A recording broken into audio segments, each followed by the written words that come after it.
What happens when a billionaire's son in leg braces asks a black waitress to dance in the middle of Manhattan's most elite restaurant? What happened next changed not just his life, but hers, maybe yours too. The hush that settled over Kingsley's, the most exclusive restaurant in Manhattan, was so thick it had weight. Conversations stalled mid-sentence, cutlery hovered in mid-air, and all eyes turned toward the small space between the velvet-draped tables, where something unthinkable was unfolding. 10-year-old Eli Beckett stood trembling, his legs bound in steel braces that made even standing an effort. He reached a shaky hand out toward Naomi Carter, the restaurant's only black waitress. A soft piano melody had just begun in the background, and the boy, acting on impulse, had asked her to dance. "Sir, control your son," barked Manager Thornton, his voice like a lash across the silence. "This is not a playground. Our staff are not here to amuse children." At the center table, Graham Beckett, one of the wealthiest men in the country, and Eli's father, clenched his jaw. This was already a mistake. He never should have agreed to this dinner. "Eli, sit down," he snapped sharp and low. Naomi didn't move. Her eyes flicked between the manager, the billionaire, and the boy with his hand still waiting in the air. In 5 years working at Kingsley's, she'd learned how to disappear, to be efficient, polite, invisible. Especially around men like Graham Beckett, who didn't see women like her unless they made a mistake. But something about the boy's outstretched hand made her feel that disappearing now would be the real mistake. "Mr. Thornton, my shift is over," Naomi said quietly. She untied her apron and laid it neatly on a nearby tray. Her hands were steady, but her heart beat hard against her ribs. Then, to the audible gasps of the crowd, she smiled warmly at Eli and took his hand. "I can't dance in an apron," she whispered. Graham shot to his feet, authority bristling in every inch. "What do you think you're doing?" Naomi met his stare, calm but unyielding. "I'm accepting an invitation, sir." Before anyone could react, Eli took a step forward. The metal of his braces shrieked against the floor. His foot dragged, his whole frame wobbled. Naomi didn't guide him. She adjusted her own pace to match his. A woman at a nearby table muttered, "She'll be fired by morning." Graham couldn't move. His limbs felt frozen as a memory surged up sharp and unwanted, his late wife, Meredith, twirling Eli around their living room, her laughter like music. "It's not about perfection," she'd said. "It's about connection." As Naomi followed Eli's faltering lead, something shifted in the boy's eyes. Fear softened into concentration. Shame became quiet pride. For the first time since the accident, Eli wasn't being helped. He wasn't being pitied. He was leading. "Mr. Beckett," Manager Thornton hissed, stepping closer, "this is unacceptable. She will be disciplined." Graham didn't answer. The only thing he could hear was the scrape of braces and the faint sound of his son breathing steadily. Then something even rarer, Eli's soft laugh. Naomi returned Eli to the table after 3 shaky steps. "Thank you for asking me," she said, her voice formal and respectful, as if speaking to a grown man. It was an honor. She turned to leave, her expression unreadable, but Graham's voice stopped her. It didn't sound like his own. "Wait, what's your full name?" "Naomi Carter, sir." He repeated it slowly. "Naomi Carter." Then reached into his jacket and pulled out a card. "My office, tomorrow, 10 a.m. She took it without expression, though her fingers trembled slightly. As she walked away, Eli turned to his father. "Dad, did you do that?" The question landed harder than it should have. Graham looked at his son, for once not as a task to manage or a mirror of his own guilt, but as a full person. A boy who had dared to lead. A boy who still believed his father could do something good. He nodded slowly, not to answer, but to admit something had shifted. Dinner continued in awkward murmurs, but Graham didn't taste a thing. All he could see was Naomi's steady hand and Eli's trembling step. All he could hear was Meredith's voice echoing through time. It's not about perfection, it's about connection. And Naomi, as she stepped through the service door for the last time, didn't walk away with fear or regret. She walked with purpose. Because what had started as a dance was about to become something neither of them could control. And everything was about to change. The next morning, Naomi Carter stood before the towering glass facade of Beckett Global. Its mirrored surface reflected the city like a monument to ambition. She smoothed the front of her navy blouse, adjusted the strap on her worn purse, and took a steadying breath. Her shoes were second-hand. Her resolve was not.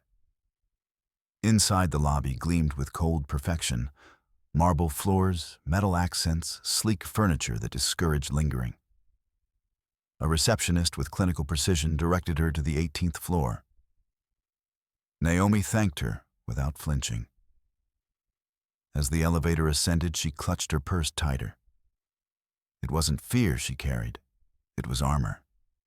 Years of being underestimated had taught her that calm was its own form of resistance. Miss Winters met her at the executive level, a woman in her 40s with sharp eyes and the kind of posture that dared anyone to question her. "Mr. Beckett is in a call. This way." Naomi followed her heels echoing softly through the mirrored corridors. She could feel the gazes of well-dressed employees flick toward her and away like whispers that never reached the lips.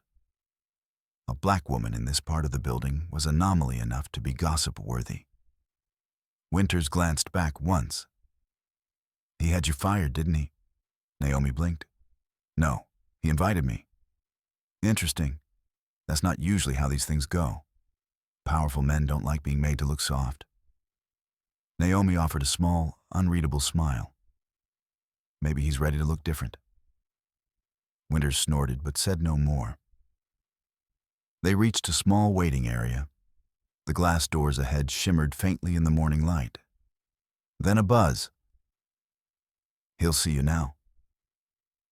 Graham Beckett stood with his back to the door, hands in his pockets, looking out over Manhattan like a man who owned not just the view, but the sun above it. "Miss Carter," he said without turning. "Mr. Beckett," she replied. Calm. Even. He faced her then. There was no handshake. Just a nod and an outstretched hand toward a chair. "Please." She sat, straight back, feet planted. She would not shrink in this room. Silence hung between them, deliberate and heavy. Then finally, "Do you have a background?" Naomi arched a brow. "In what? Education degrees?" She didn't blink. "Bachelor's in Child Development from NYU. Incomplete Master's in Special Education. Had to leave when my sister got sick." Graham's mouth twitched. Surprise, disapproval, hard to tell. "And yet, you work as a waitress." "I work 3 jobs," Naomi replied.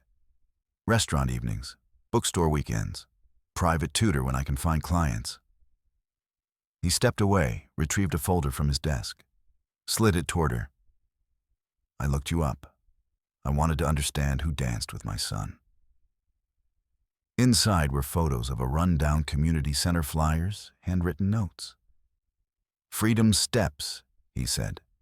"You co-founded it, a dance-based rehab program for kids with disabilities. It's closing." Naomi didn't react. "Due to lack of funding," he added. "That's usually how community programs die," she replied. "Quietly, and no one notices." Graham's gaze sharpened. "What you did last night, it wasn't therapy, it wasn't training, but it worked." Eli smiled. Naomi waited. "I want to hire you." That made her blink. "Excuse me." Not as a waitress, he said, annoyed. As a therapeutic companion. For Eli. She stared. You want to pay me to... What, dance with your son? To do what you did last night. To follow, not direct. Naomi stood. Her chair didn't screech. Her voice didn't rise. No. He blinked. No. I don't work for people who only see my color or my salary bracket before they see my skill. And I definitely don't work for people trying to buy redemption. Graham stiffened. You're turning down a 6-figure salary out of pride. Out of dignity, Naomi said. Then walked to the door. She paused, reached into her purse, took out a business card. Freedom Steps, Tuesdays and Thursdays, 4 p.m. First class is free, if you really want to help Eli bring him there. And then she left. Not out of defiance, out of truth. The Freedom Steps Community Center stood tucked between a laundromat and a bodega in the Bronx, its faded brick facade doing little to hint at what was happening inside. The sign out front was hand-painted letters, slightly crooked, but the message clear: every step matters. Naomi was at the front desk when her sister Imani burst in from the back hallway, breathless and wide-eyed. There's a Bentley parked outside. Naomi barely looked up. That's a first. Imani leaned in, adjusting the edge of her hijab. Naomi, a Bentley, in the Bronx. You don't think... Naomi followed her gaze out the window. The luxury car sat like a spaceship among rusted sedans and cracked sidewalks. In the back seat, Eli Beckett was visible looking out, with a mixture of curiosity and nerves. Behind the wheel, Graham Beckett hadn't moved. Imani crossed her arms. He's not coming in. Men like that don't do community centers. Naomi smiled faintly. Don't underestimate a determined son. A beat passed. Then the rear car door opened. Eli stepped out, slowly adjusting his braces. He glanced back at his father. And to Imani's disbelief, Graham followed. He was dressed in jeans and a sweater, an attempt at casual that still screamed privilege. But he walked with a stiffness that didn't come from discomfort. It came from unfamiliarity, like a man entering foreign territory.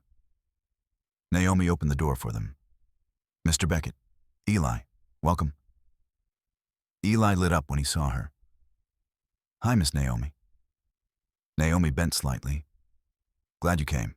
We're about to start. Want to meet some of the other kids? He nodded but glanced nervously at his father. Graham cleared his throat. Go ahead. I'll be right here. Naomi guided Eli toward the studio, where a group of children with various mobility devices were already warming up. Some used crutches. Some walkers. One boy zipped in with a motorized wheelchair and a grin.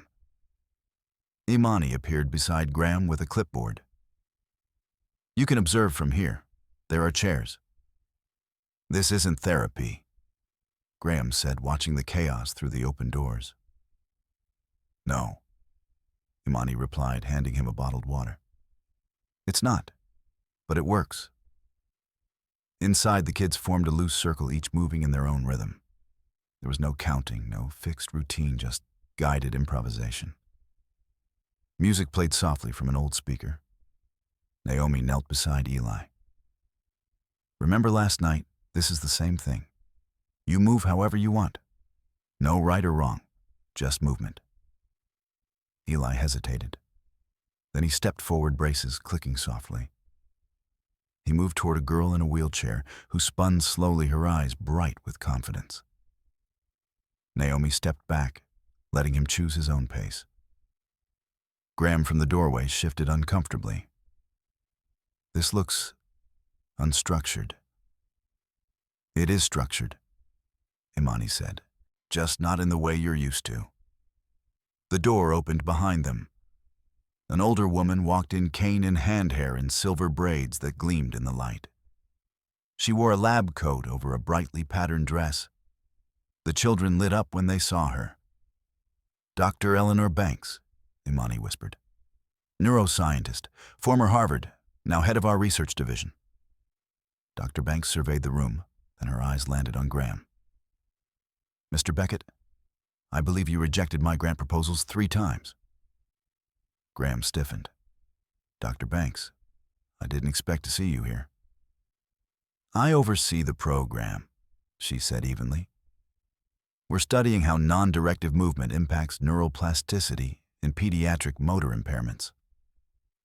Graham blinked. This is research. I thought it was a dance class. Naomi returned to the hallway, sweat on her brow and a clipboard in hand. It's both. Freedom Steps is a pilot initiative in movement autonomy. We pair adaptive dance with neuroscience, and you work as a waitress. Naomi smiled faintly. Because this doesn't pay, yet, and because your foundation rejected us.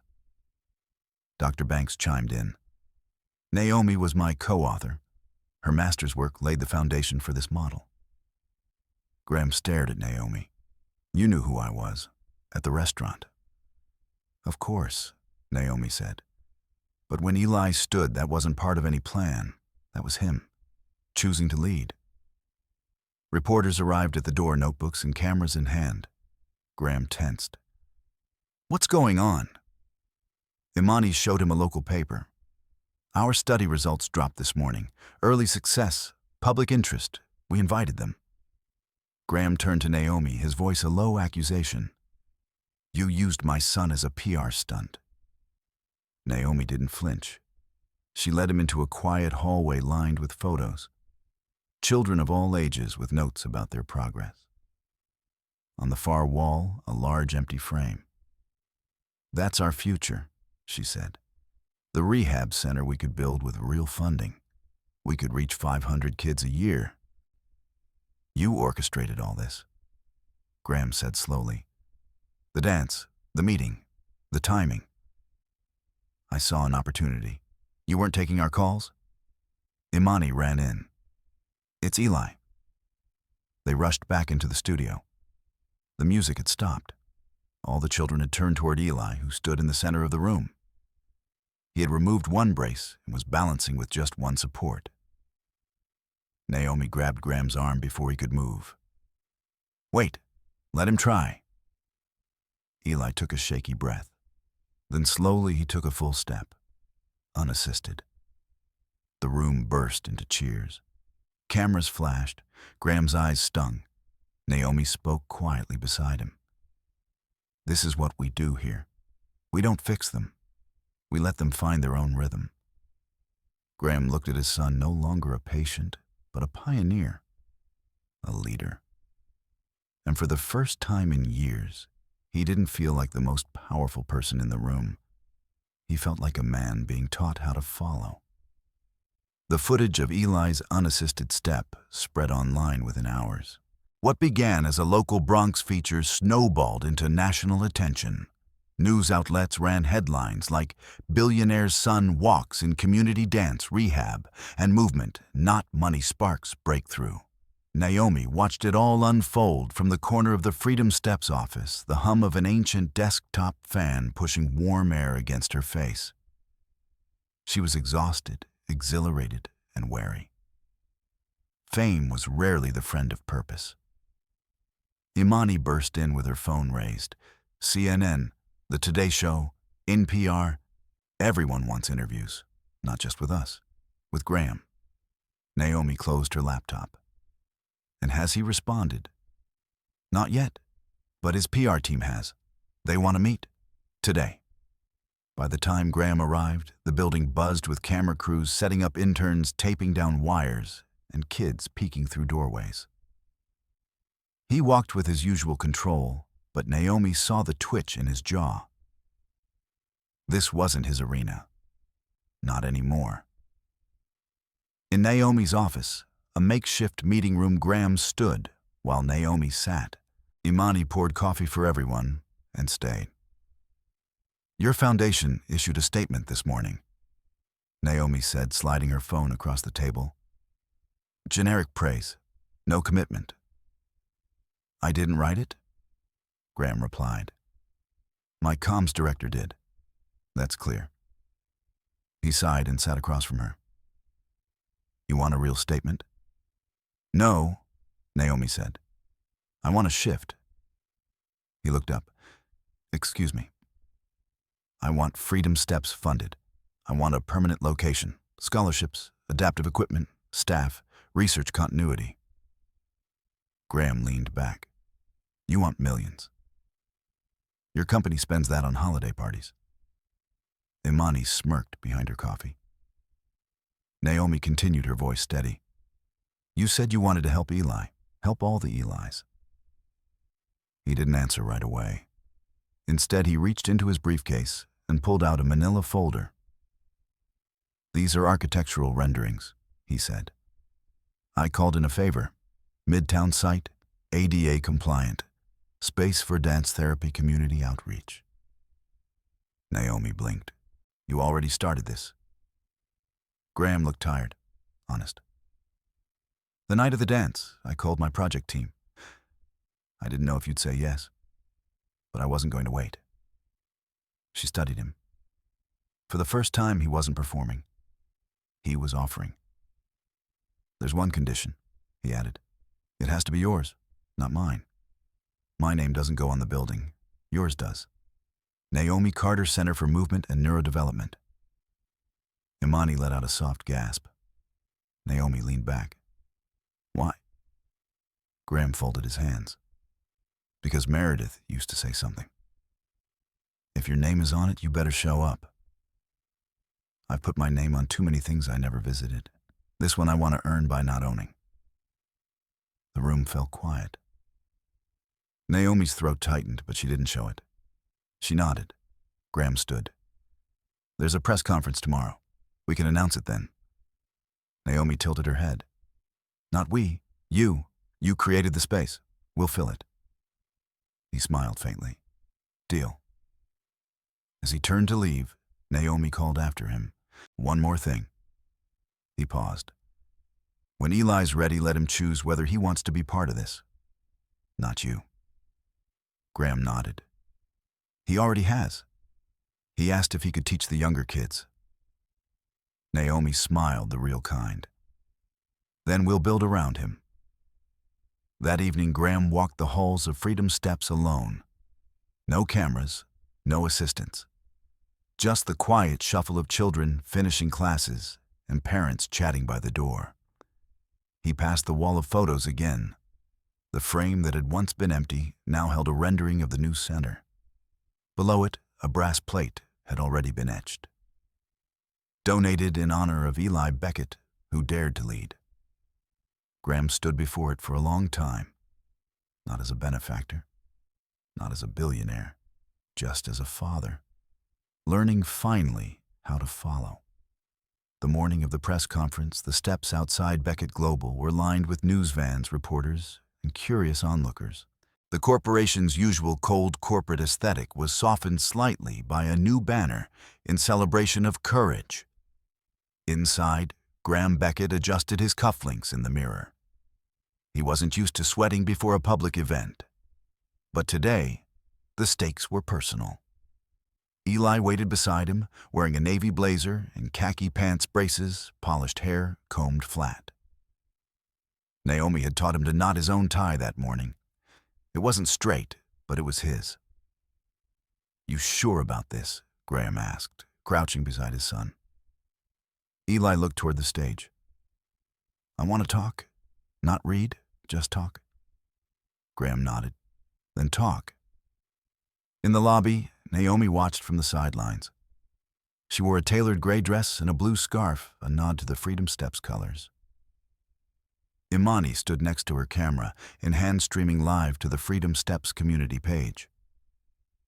Dr. Eleanor Banks had prepared remarks, but agreed to let the spotlight fall elsewhere today.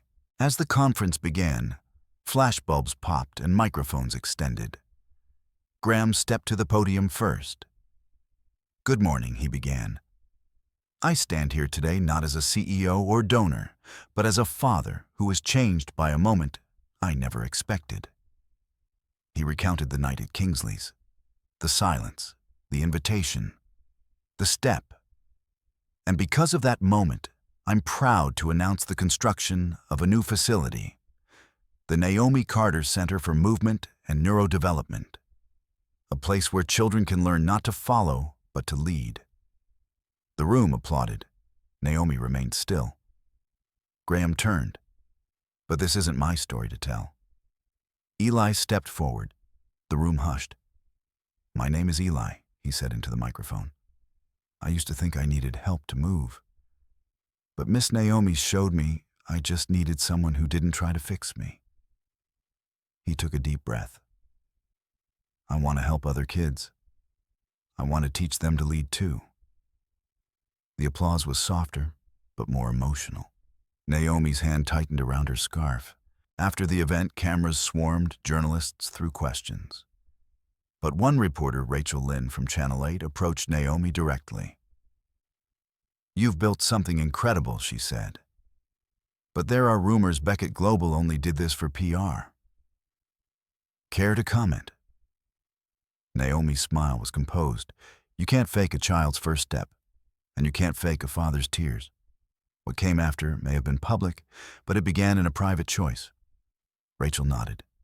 "Will you run the center yourself?" "Yes," Naomi said, "but not alone." Across the room, Eli was already showing a younger girl how to adjust her brace straps. That night, the story aired nationwide. Commentators debated the ethics of corporate philanthropy. Others praised Graham's humility. But the heart of every headline came back to one image: Eli standing unaided beside a woman who refused to be invisible. And in homes across America, parents of children with disabilities watched not just with admiration, but with recognition, because they saw themselves in the boy who stepped forward, and in the woman who stepped beside him. A week after the press conference, Naomi sat in the new center's temporary planning office, surrounded by blueprints, budgeting spreadsheets, and coffee cups in various stages of abandonment. Her phone buzzed again. Another email marked urgent. Imani poked her head in. That was the 5th donor today. Naomi rubbed her eyes. "Let me guess. Concerns about optics? Or lack of control over the messaging?" Same thing in a shinier envelope. Despite the momentum, Freedom Steps was facing backlash from some of Beckett Global's traditional donor base. They had expected plaques, galas, photo ops, not a community-led initiative with no boardroom oversight. Naomi scrolled through the latest messages. One even suggested changing the name. Said, "Carter doesn't have brand recognition." Imani snorted. "Yeah, well, Rosa Parks didn't either until she sat down." Graham walked in, holding his phone with a grim look. "They're pulling corporate sponsorships, 3 of our longest-standing partners." Naomi looked up. "Because we didn't make you the face of it." He didn't answer. She stood. "Graham, you said you didn't want your name on the building. You said I know what I said," he cut in. "And I meant it. But this isn't just my reputation anymore. It's yours. Eli's. The center's." Naomi crossed her arms. "So what?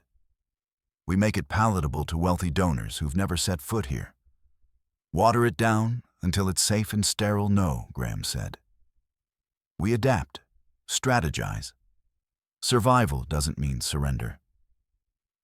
They stared at each other for a moment, tension humming. Then Eli appeared in the doorway holding a drawing. "I made a logo," he said, "for the new place." Naomi took it. A child's sketch of feet, one in a brace, one bear dancing across a page. Above it, in shaky letters, "Step Free." Graham exhaled slowly. "It's perfect." That night, Naomi called an emergency meeting with the local community advisory board. Parents, therapists, activists, people who had shown up long before Beckett Global ever did. "We may lose big donors," Naomi said, pacing. "But if we hold our voice, we'll gain something better: ownership." An older man in the back raised a hand. You'll need fundraising alternatives. Grants, crowdfunding, events. We'll do it, Naomi said. Grassroots, transparent, no strings. Graham stood facing a room that looked nothing like the boardrooms he was used to. I'll match every community-raised dollar. Quietly. No spotlight. Murmurs of agreement turned into nods. 1 week later, a video launched online, Eli narrating over footage of the program, kids dancing, laughing, stumbling, and rising. Naomi's voice closed the reel. This isn't about fixing children. It's about freeing them to move in the world on their own terms. The video went viral. Donations poured in, not from billionaires, but from teachers, parents, veterans, students. People who understood the value of dignity, without spectacle. The final tally surpassed expectations. Graham matched every cent. And in a quiet ceremony, under string lights and folding chairs, Naomi stood beside Eli and announced the start of construction. Not as a miracle, but as a movement. The morning of the groundbreaking ceremony dawned crisp and gold-tinted. Rows of folding chairs lined the construction lot, flanked by rented tents, trays of pastries, and hot coffee in dispensers labeled Community Blend. There were no red carpets, no flashing lights. Just families, volunteers, and kids, lots of the kids. Naomi arrived early, clipboard in hand, wearing jeans and a Navy Freedom Steps t-shirt. She moved like a woman who had work to do, not someone about to have a building bear her name. Graham arrived with Eli, who now walked with only one brace. The boy waved to friends with a quiet confidence Naomi had come to recognize not ego, but ownership. Dr. Banks stood near a portable speaker system adjusting levels with the care of someone who once calibrated brainwave monitors. Imani managed live-stream logistics, checking angles, swapping batteries. There were no suits today, just humans. The ceremony opened with a performance by the students. A simple flowing piece. No synchronized moves. No forced uniformity. One child spun in a chair, another pulsed their crutches to a beat only they could hear. Eli danced in the middle, not leading, not following, just part of the rhythm.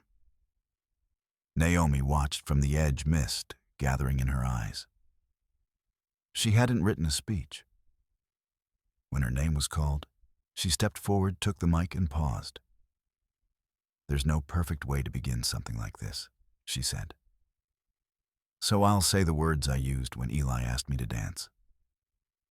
Thank you for asking." A soft laugh rippled through the crowd. This place was born from frustration, from rejection letters, from ignored proposals and closed doors. But it kept growing because people outside those doors refused to disappear.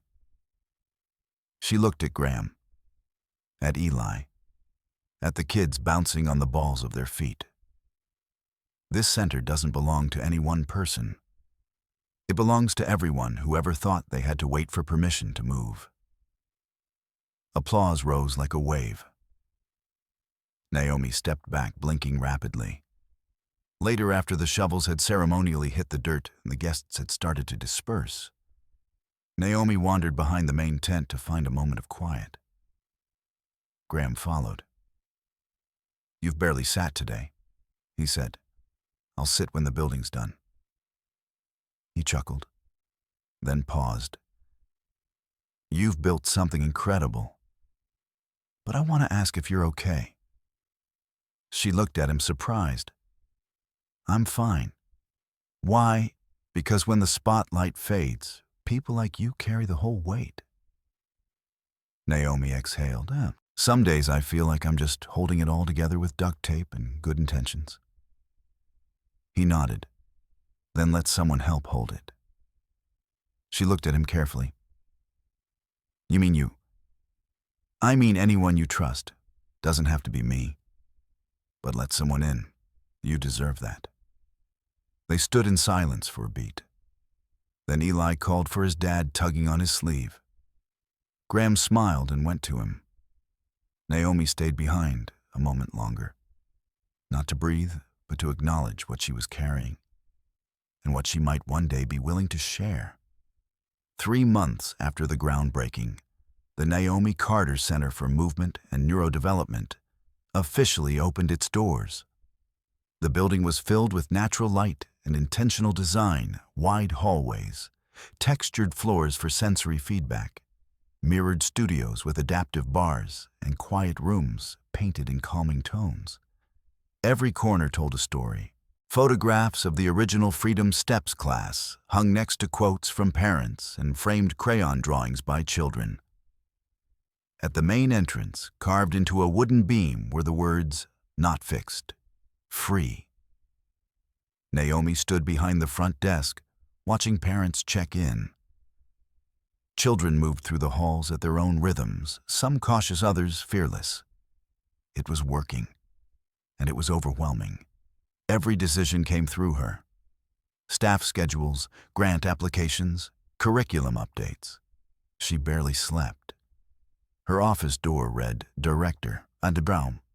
But most days, she felt more like the building's nervous system, always on, always alert. Imani noticed. "You haven't danced in weeks," she said, catching Naomi between meetings. "I don't have time," Naomi replied. "That's when you need it the most." Naomi offered a tired smile, but said nothing. Meanwhile, Eli had become a symbol.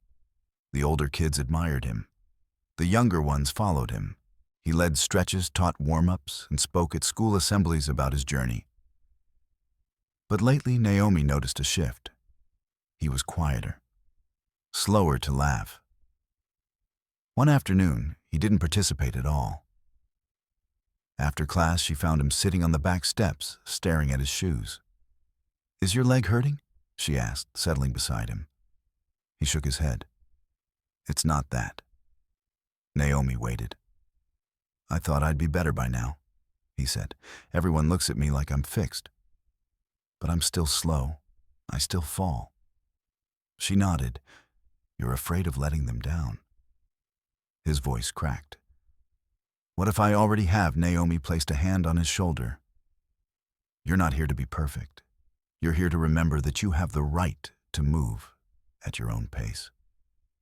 Eli nodded slowly, and for the first time in weeks, Naomi felt her breath match the rhythm of her heartbeat, steady, grounded, and quiet enough to listen to her own. The soft buzz of fluorescent lights filled the conference room, where Naomi stood before a whiteboard covered in post-it notes, curriculum drafts, and community input cards.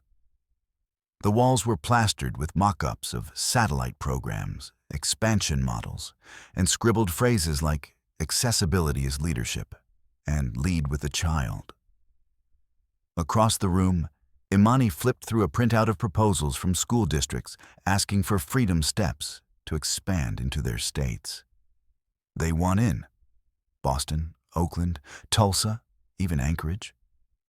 Naomi nodded slowly. "We're not ready. You said that last month, and we weren't ready then either." Imani placed the papers on the table gently. "We'll never be fully ready, Naomi. That's not how movements work. You start. Then you adjust." Naomi looked at the wall again. The magnitude of what they had built and what people now expected stretched beyond anything she had imagined that night in Kingsley's restaurant. Eli knocked lightly before entering. His hair was longer now, his stride more fluid. He carried a folder filled with drawings from the younger kids. "They asked me to show you these. They want to name the garden out back." Naomi took the folder, flipping through the sketches of trees, butterflies, a few fantastical dragons. One drawing had a simple heading, "The Brave Space." She smiled. "I like that. So do they." Later that week, Naomi stood before the board of directors, a group newly assembled not of wealthy investors, but educators, parents, and 2 teen representatives, including Eli. The agenda was clear: national expansion. But Naomi opened with something else. Before we replicate this model, she said, we need to make sure we're not just exporting buildings. We're building culture, consent-based learning, autonomy, dignity. If we can't guarantee that we don't grow. The room nodded slowly but firmly. The vote passed unanimously. Freedom Steps would expand, but with full local training, leadership mentorship, and student advisory councils embedded in every new location. The story made national headlines again. Not just because of the mission, but because of how the center chose to grow without selling its soul. Weeks later, Naomi stood backstage at a national education summit. She was set to speak after a Nobel laureate. She wasn't nervous. Not anymore. As she stepped to the podium, applause rose not in volume, but in warmth. She looked into the crowd and found Eli in the third row beside Dr. Banks and Imani. "My name is Naomi Carter," she began. "And everything I'm about to say began with a boy who asked me to dance." Silence fell. Then she told the story of stepping forward, of letting go, of learning how to follow, and of building something that let others lead. A year after that first dance, the Naomi Carter Center for Movement and Neurodevelopment celebrated its first full anniversary. The campus had grown not in size, but in depth. The garden in the back now bloomed year-round, unofficially named the Brave Space. Kids planted their favorite colors.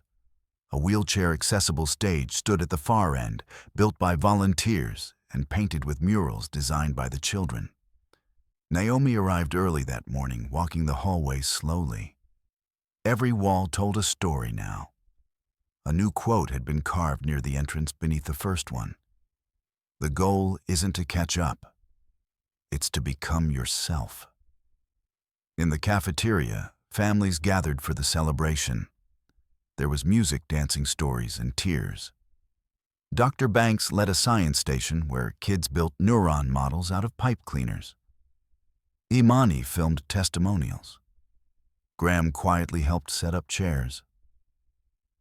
Eli stood near the back, wearing a Freedom Steps shirt that no longer needed to be tucked into braces.